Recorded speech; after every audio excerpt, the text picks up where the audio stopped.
दोस्तों, आप सभी में विराजमान परमपिता परमात्मा को मेरा नमस्कार।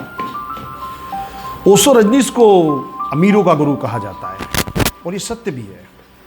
उन्होंने अपने प्रवचनों में कई बार कहा था कि आज से पहले इतने लोगों ने गरीबी दूर करने का प्रयास किया, परंतु वे सभी निष्फल रहे। अर्थात समस्या की जड़ कहीं और है और हम प्रहार कहीं और कर रहे हैं। इसलिए मैं अमीरों का गुरु हूं। मेरा मानना है कि गरीबी हटाओ के बदले अमीरी बढ़ाने की दिशा में हमें काम करना चाहिए। और इतने प्रयासों के बाद भी गरीबी यदि दूर नहीं हो रही है, इसका मतलब इसके लिए गरीब भी जिम्मेदार है। तो जब भारत में वे थे, उनके पास एक रोल्स रॉयस कार थी, तो एक सज्जन आए उनके पास मिलने। उन्होंने कहा कि आप तो साधु हो, आपको पैसों की क्या जरूरत?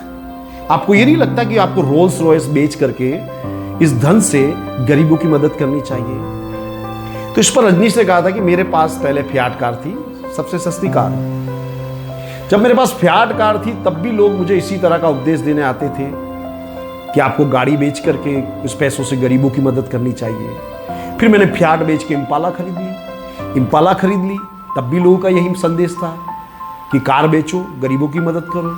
फिर मैंने खरीद ली बेंज मर्सिडीज, फिर उसके बाद मैंने खरीद ली रोल्स रॉयस।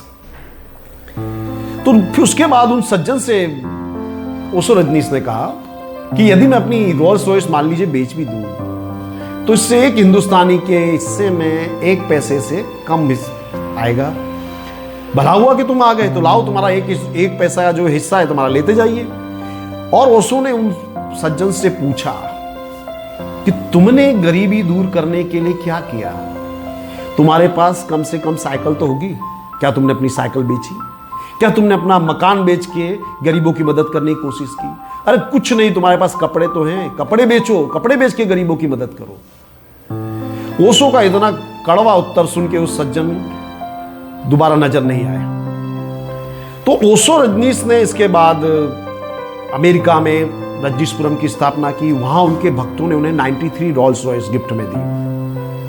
अमेरिका के राष्ट्रपति रोनाल्ड रीगन के पास भी उस समय रोल्स रॉयस नहीं थी। ईर्ष्यावश रोनाल्ड रीगन ने उनसे कहा भी था कि जब तुम भारत जाओ तो कम से कम एक रोल्स रॉयस मुझे देते जाना।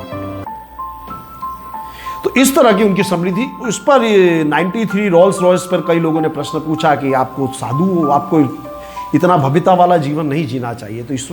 तो ओशो ने कहा था कि ईश्वर शब्द ऐश्वर्य से बना है, अर्थात समृद्धि। इसलिए मनुष्य को पूरे ऐश्वर्य में जीना चाहिए। ओशो का संदेश था, उत्सव अमार जात, आनंद अमार गोत्र। ओशो एक कठोर और स्पष्ट वक्ता गुरु थे। वे गरीबों के प्रति करुणा दर्शाने के बदले गरीबी का इलाज करने में विश्वास रखते थे। वे एक भूखे आदमी को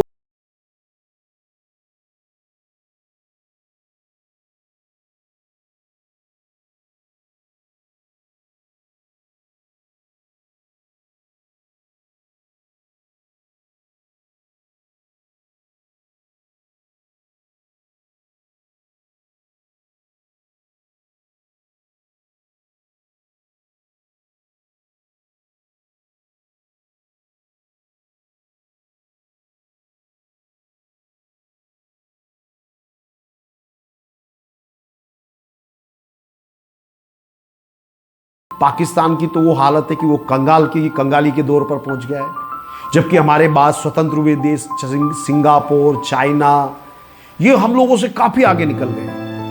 क्योंकि इन देशों के गरीब, जो भी भारत और पाकिस्तान के जो गरीब है, वो सोचते हैं कि सब कुछ सरकार करे। वो सरकार पे पूरी जिम्मेदारी डालना चाहते हैं। उनमें अधिकार का तो भाव है, कर्तव्य की भावना बिल्कुल नहीं है।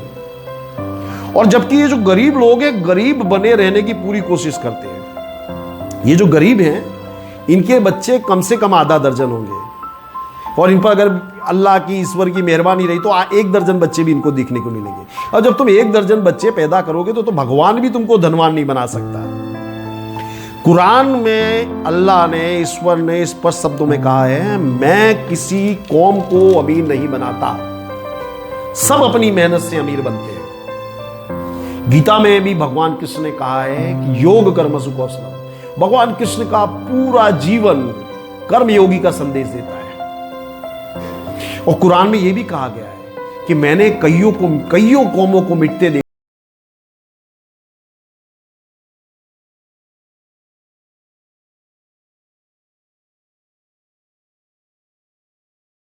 में सरकारें भी ऐसी मिली कि जो हमें गरीब बनाए रखना चाहती थी, क्योंकि यदि अमीर आदमी हो जाएगा, उसकी सोच बड़ी हो जाएगी, तो इनकी सरकारें चलाना इनके बस की बात नहीं रहेगी। ये हम अज्ञानियों पे शासन करना आसान होता है, ज्ञानियों पे नहीं। तो हमको कई तरह से गरीब बनाया, कभी सब्सिडी के नाम पर, और अभी हाल में तो 72,000 का लॉलीपॉप दे दिया गया है। दोस्तों, ये सभी योजनाएं मीठा जहर है। सब्सिडी कोई भी सीधा साधा सिद्धांत है, याद रखिए कि आपको कोई अमीर या